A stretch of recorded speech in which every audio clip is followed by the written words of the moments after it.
YouTube, welcome back. I've got a build here for you. If you've been paying attention to my YouTube channel, you've seen the build contest that we just finished. The build contest that we did for this patch, for patch 0.9.2, was for a new unique item that just got added to the game called the Mad Alchemist Ladle. This ladle, it's a wand, it's got the -3 mana cost on it, it's got a tiny bit of flat damage, but it also has a lot of weird application for ailments on spell hit. Slow, frailty, armor shred, electrify, and poison. It's got cast speed per intelligence. But to me, the most important part of this is the more spell damage per negative ailment on the target. So the contest turned out really well. You should take a look at that. It's in the description of this video here. But also, the build that I played to experiment with this ladle to see what I could do with it was another Frost Claw build. I know what you're saying. Didn't you just play Frostbite Frost Claw? Yeah, I did. Visually speaking, this build is very similar. However, the underpinnings of this build, how we built it, how we're scaling damage are completely different, and I love playing it. It's been very, very fun. So sit down for a minute. Let's talk about this character and what's been going on. The Mad Alchemist Ladle, normally your wand is your biggest source of flat damage to your spells. Your wands would have something between like 50, maybe 60 flat spell damage, and that goes to the base and gets affected by effectiveness of added damage for whatever your skill is. So for us, we're using Frost Claw. Frost Claw only has 100% effectiveness of added damage, but it hits 5 times. So it's kind of like 500 effectiveness of added damage, a little bit. So what happens is Frost Claw has a note in it that says that it scales off of flat added melee damage. So what we can do is scale both flat added melee damage and flat added spell damage at the same time. We're already dealing cold damage, so why not pair this with a unique pair of boots called Mourning Frost? Mourning Frost gives us +1 cold damage to attacks and spells per 1 point of dexterity. So even though our wand has a very low flat damage on it for the implicit, our boots allow 1 point of dexterity to give us 2 flat spell damage for our main damage source. Now what this means is the bulk of our damage is all coming from Frost Claw. Incorporating something like Ellie Nova doesn't really make much sense because Ellie Nova is only getting 1 point of adaptive spell damage, or sorry, 1 point of cold spell damage per point of dexterity, whereas Frost Claw is getting 2. So Frost Claw really is all of our damage. Our affixes are looking something like intelligence and dexterity. Like our rings, for example, will have intelligence and dexterity on them. Intelligence would give us ward retention, cast speed, percent increased damage, cooldown recovery speed, and spell crit. So intelligence is doing 5 distinct things for us, and it's very, very stat efficient. Along with that, the dexterity giving us a source of flat damage when we don't have much flat damage anyways is a really good way of scaling damage. So just to give you a quick glance of what our damage looks like here, we have our 27.3 with no buffs up, just standing around in town, not clicking anything. So 27.3. If we take off the Mad Alchemist Ladle, it goes down a little bit. It's 14. Wow, that's significantly more than I thought it would. Oh, I guess we lose all the cast speed. I guess I have about 100 cast speed. Look at that. Goes down to about 14 without the cast speed from this thing. Got a little bit of spell damage, but that's much. That's not too much. Frost Claw is 27.3. If I put on a wand that has like normal affixes of tier 6 spell damage and tier 5 cold damage, something like this with 27, now it goes up to 33. So at first glance, it does look like a wand is giving us more, but remember, our wand also gives us more spell damage per unique negative ailment on the enemy. And you can see as we jump through something like this, with our wand on, we have a small handful of ailments that are being applied to the enemy. Additionally, if we flame rush through an enemy, we're also applying a brand. So we have between 10 and 11, no, sorry, between 11 and 12 unique ailments to go along with the Mad Alchemist Ladle, which is 88 or 96% more damage. Whereas the wand, though the tooltip is visually higher, doesn't have any of that benefit. So again, to give you an idea of what this combination of Mad Alchemist plus Mourning Frost is doing for us, we have, do we have any buffs up or something? Oh, there it goes, down to 27. There we go. Oh, because I went below my ward for this node here, sure enough. 27, if we take off Mourning Frost, and we change, so our 59 dexterity is no longer doing anything for us, we go from 27 to 7. So you can see that a significant portion of our damage is coming from the combination of these two items. Mad Alchemist for the more damage, and Mourning Frost giving us the flat damage. So 59 times 2, 60, 120, minus 4, 116. Should be 116 flat damage, as opposed to like the normal 60 that you would get from a wand, for example. It's quite a bit of flat damage. So we have flat damage here. We have some more damage here. Our percent increased damage, for the most part, is coming from intelligence. Remember, intelligence is giving us 4% increased damage per point. We have a couple of things in our mastery as well that I'll show you. But I think the other standout thing about this, compared to the Frostbite version, is the Frostbite version really wanted both Lightning Aegis, so you want to use a Lightning Aegis idol, and also a chance to Frostbite on cold spell hit idols. It's a really good way of juicing up your damage. On this character, on the other hand, because we're not using Ice Barrage like we were previously, we get to slot in Static Orb. So Static Orb does a little bit of damage, it's fine, but most importantly, it gives us Lightning Aegis. So as long as we're using Flame Rush at least once every 8 seconds, we get access to our Lightning Aegis here, which is 25% less damage taken. It also means that we get access to these absurd idols here. So these idols have cast speed, prefix, and a percent damage suffix. So we have, it goes between 7 and 19, and it's a huge difference if you get a good roll on these idols. So we have 19, 19, 17, 19. So we have 3 max roll cast speed and 1 17 cast speed. We have like some percent cold, some flat spell fire damage to go along with those. So that gives us like 75-ish cast speed. Take a look at my cast speed here. It's 147.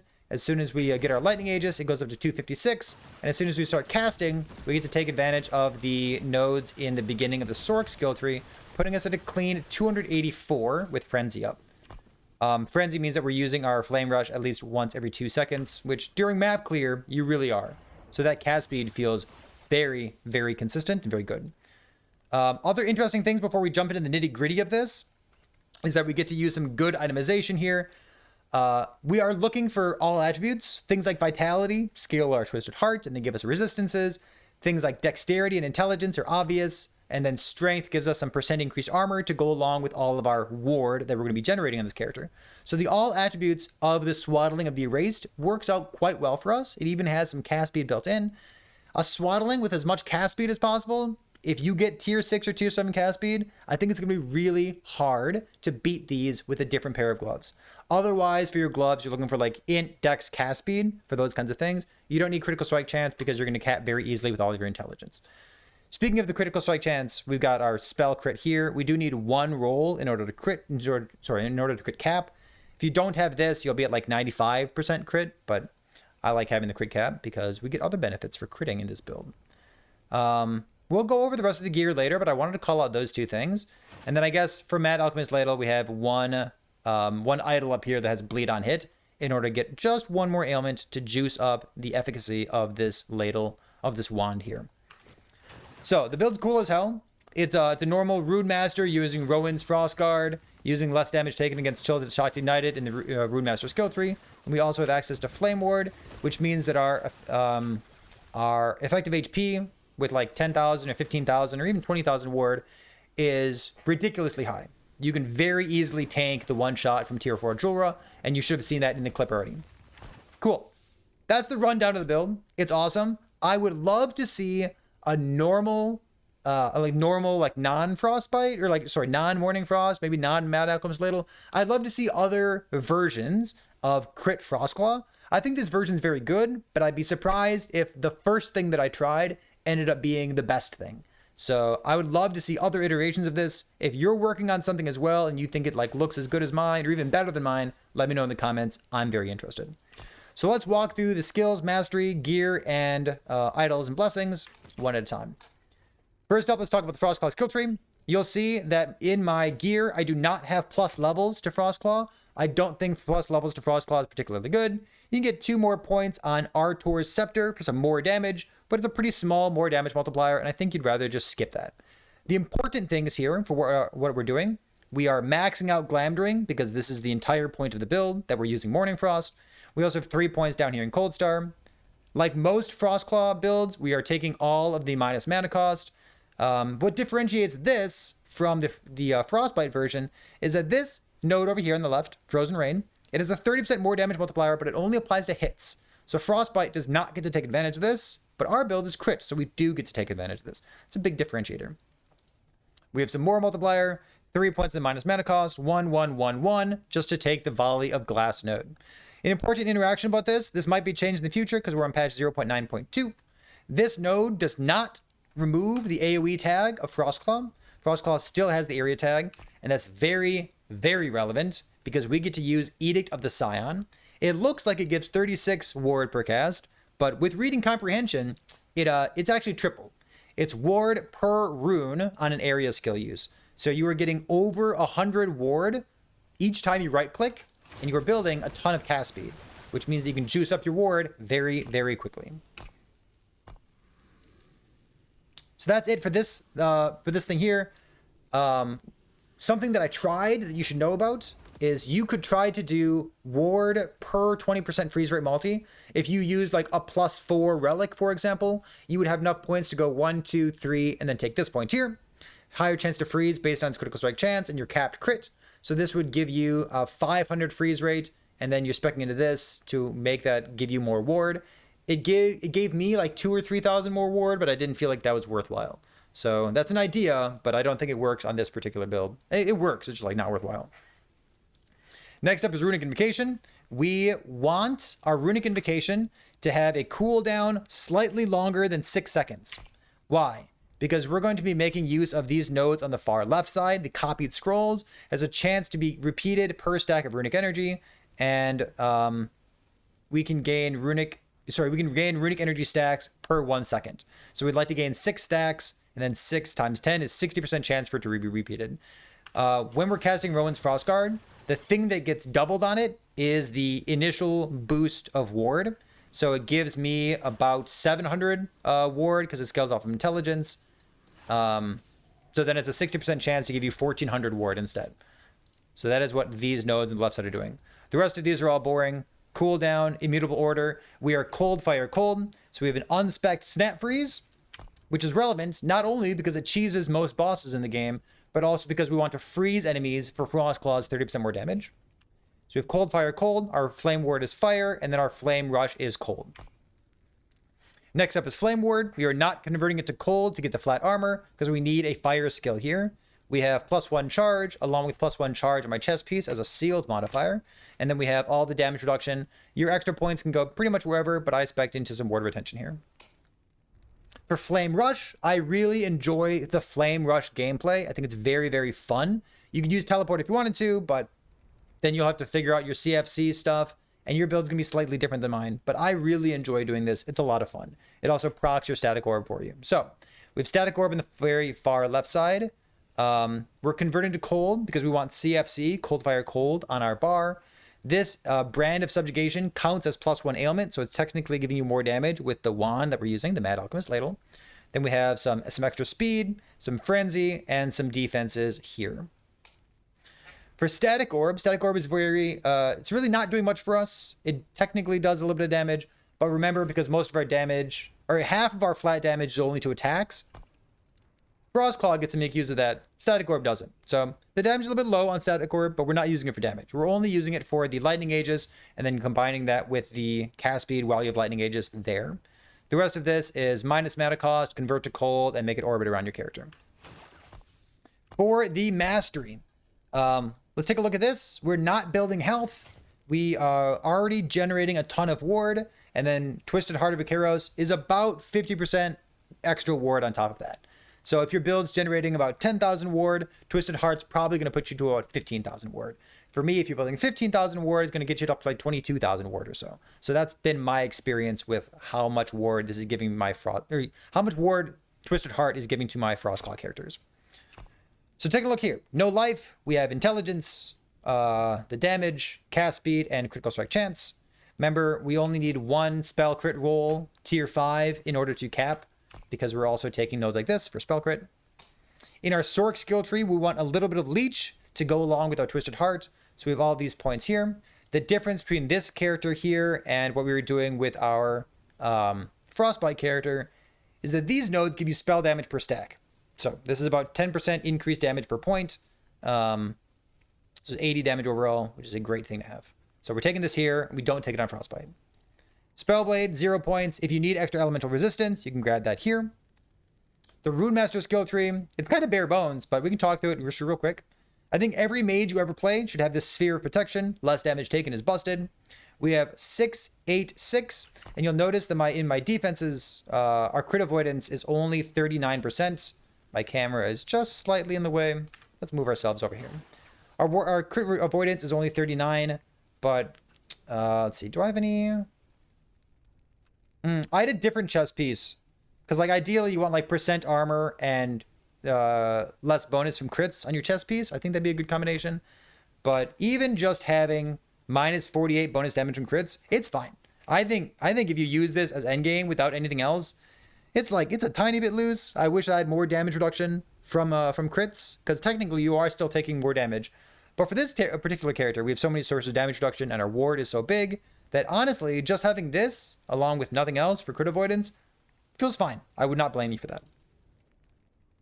Next up, Edict of the Scion. This node does work with our Frost Claw, like we talked about previously. I think this should be bug fixed. I think this is a bug. I've submitted a bug for it, but maybe in the future this won't work with Frost Claw if you're taking the Volley of Blast node. We shall see. Down here, I've got 1 point and 2 points. 1 and 2 points in Rune of Dilation, or maybe 1 and 3 points. I like this on most of my characters. It just means after you use a movement skill, you get a buff of cast speed and movement speed, and it feels quite good. We're a crit character, and we're using a wand, so we get 72 crit multi. We like cooldown. If nothing else, it gives us our Flame Ward, but it also helps to get our Runic Invocation down to about 6 seconds. Flame Rush more often, use Snap Freeze more often. Cooldown is always a good thing to have. And then remember, Intelligence is doing those 5 different things for us. Spell crit, cooldown, percent damage, ward retention, and cast speed because of our wand. We're casting so fast, we only need 1 point here. This gives us some extra cold damage when we use a cold skill. And then I'm level 98. One of the big differences between this and Frostbite, once again, is not only are we generating ward off this, but we will be generating ward off of this. This node for Frost Claw is significantly weaker than this node because Edict of the Scion is busted.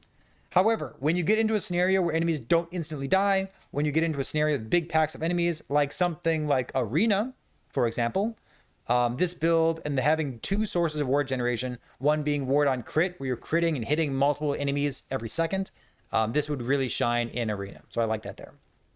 So that does it for the mastery. Let's talk about the gear. Let's see, we did mastery, we did skills. Let's go gear next. I think best in slot for this particular build is a Bone Climber Barbet. If you're luckier than me, you would have a Bone Climber Barbet that has Exalted Dexterity on it. You'd rather do Exalted Dexterity instead of Exalted Intelligence. Just remember that the more Dexterity you have, the more you'll need to worry about your cold and physical res because of Mourning Frost. So that's one of the reasons that I have Elemental Res as a suffix on my body armor. You just got to worry about that, maybe on some of your gear.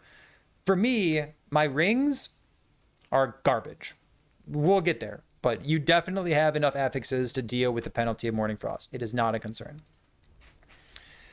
My damage is already good, and we could not quite get our damage good enough. I couldn't get my gear good enough. Believe it or not, I don't have a better amulet than this. We would like to have some mana regeneration in this build. I think 1 tier 7 modifier is going to be good enough for you. I don't think you need double exalted mana regeneration, but that's how much we have right now. I think my mana is actually too good because we are paying a mana cost. I think we could get away with less mana regeneration because we don't need to just stand here and have perfect mana. But with 2 exalted mana regeneration mods, we have 17 mana per second, and it's too good. So I would like to trim one of those and get some crit multi instead, but this is what it is. For our amulet, make sure you get chance to ignite as a suffix on it, because that's going to make your Mad Alchemist Ladle even stronger. Your body armor and your rings are all going to have exalted dexterity and like tier 5 intelligence. It's the kind of thing you're looking for. Your body armor can have a sealed modifier like mine does for +1 charge of flame ward. You could have a sealed modifier, maybe tier 1 or tier 2, less bonus from crits. That'd be a good option.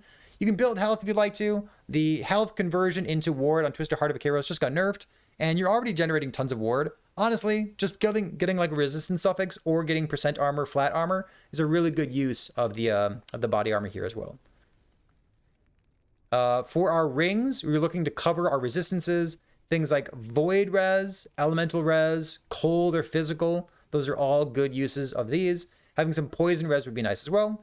If you are a real gamer and you have better rings than I do, you would have rings like this that have Exalted Dexterity and Tier 5 Intelligence, and then whatever suffixes you want. Because of course, Opal rings are absurd. They also have +1 or +2 to all attributes. And like I said before, we use all attributes in this build very, very well. So I'm using these gold rings because they happen to have Exalted Dexterity. But I can show you real quick what our damage looks like anyways. We are 16.8. If we put on a Exalted Dex, we're at 21. Both of these were at 27. If I put on the rings that I was using instead, these have int and spell damage on them. We're down to 23. Remember, with both of these, we're at 27. So dexterity, Exalted Dexterity with Tier 5 Intelligence really is what you're looking for there. Speaking of the gloves, we already kind of mentioned this. I think Swaddling is really good if you get cast speed on it. Otherwise, you're looking for a normal thing with int dex cast speed. Armor Shred would also be a great inclusion here. You have a little bit of Armor Shred here, but you'd like to get even more Armor Shred chance on hit. So gloves would be a good place for that if you can manage it. Twisted Heart, you'd like to have one spell crit roll somewhere, but you could have plus level to Frost Claw. It's not really that good, believe it or not. Crit multi would be great. Percent increased spell damage would be fine as well. Dexterity, intelligence, yes, that's exactly the kind of thing you're looking for in a Twisted Heart. I like to make my 1 LP Twisted Hearts kind of generic so that I can use them across characters. You can do whatever you like. We're a crit build. We need to use a crit offhand here. We do have 4 points into our base critical strike chance from Frost Claw. So it brings us from 5 plus 8 to 13. And then 13 and 6 is 19 base critical strike chance. Crit multi and spell damage are both good. Cast speed feels great. And then whatever resistances you need. But I would only use an offhand catalyst if it has +6 to a spell crit, because +5 makes me sad for the implicit modifier there. For our belt, if you get the tier 7 modifier, or like maybe tier 6 mana regen on your amulet, then you might consider using a different belt. Something like mana regen, cold res, cooldown recovery speed, less bonus from crits. This is a pretty good belt. I wouldn't complain too much about it. It's interesting. The more that I play Runemaster, on our Frostbite character, we used an Isidora's binding. Isidora's the belt that has flat armor, percent armor, and cast speed on it, and it's the only belt you can get that has cast speed. And cast speed feels really, really good on these sorts of builds. I like Frost Claw stuff, just casting more often, getting your ward more often, hitting more often, applying ailments. So Isidora's is a good option there, but I want mana regen somewhere. Cooldown recovery speed tends to be pretty good, so I think this is a nice belt. And remember, we're like a ward build. You can build life if you want to because it converts into ward with Twisted Heart. But I felt that like 10, 15, 20,000 ward, these characters are absurd. I don't feel like I need to be building health. Maybe in the future, we'll see. For our idols next, we already touched on these. We've cast speed while lightning ages, a little bit of chance to bleed on hit, and then our Throne of Ambition. We're a cold damage build, and we already have relevant armor. So as we build up our stacks, you'll see that my armor goes up and up and up. Remember, this dummy in the top middle counts as a boss. So we're up to 57, 58% armor, and this will go up over the next 20 seconds because you get 1 stack per second. So as you're fighting tier 4 Julra, for example, you're getting more and more and more armor. And this is just me holding down right click. Yeah, so this is an excellent layer of defense. It's one of the benefits of being a cold or fire damage build these days. You can use this for armor and for the more damage. Let's look at our blessings real quick. For our blessings, we have crit multi. It's the best thing to have there. In the Frostbite build, we were using Void Res, but on this character, we're just going to build Void Res. One good Void Res blessing one good Void Res roll, along with plus to all resistances, is just about enough to cover everything, maybe with 1 idle slot also. We have some percent cold damage from the Lagan blessing. It's very nice because we're dealing cold damage. And then to top it all off, we are shredding cold resistance. We do need this on this build. In Frostbite, you get to use the Snowdrift unique boots, which gives you tons and tons of penetration, but we don't have that for the crit build. So we need a source of cold shred. And then we have flat armor from the Spirits of Fire timeline to top it all off. So that's felt great. I think that about does it for the character here. Is there anything that I've missed? I'm going to look over at Twitch chat. Twitch chat, what do you got for me? Where does Lightning Ages come from? Lightning Ages comes from using our Flame Rush Pox Static Orb. And really, the primary purpose of Static Orb is to give us Lightning Ages for 8 seconds. I think that about does it. If you're interested in knowing what other folks have done with the Mad Alchemist Ladle, remember, take a look at the description of this video. I'll have a link to the build contest that just concluded yesterday. And again, like I said, I would love to see how this particular build stacks up against like a normal or like a non-Mourning Frost version of crit Frost Claw, I really have enjoyed playing Frost Claw. It's like a hell of a skill. But if you're playing like lightning, maybe like lightning spell crit with no Mourning Frost, like converting here and like you're getting better blessing because like you get lightning shred and stuff. I don't know. You tell me how everything's been working out for you with regards to Frost Claw, because I am totally in love with this skill here. So that about does it. Thanks for being here. I'll see you next time.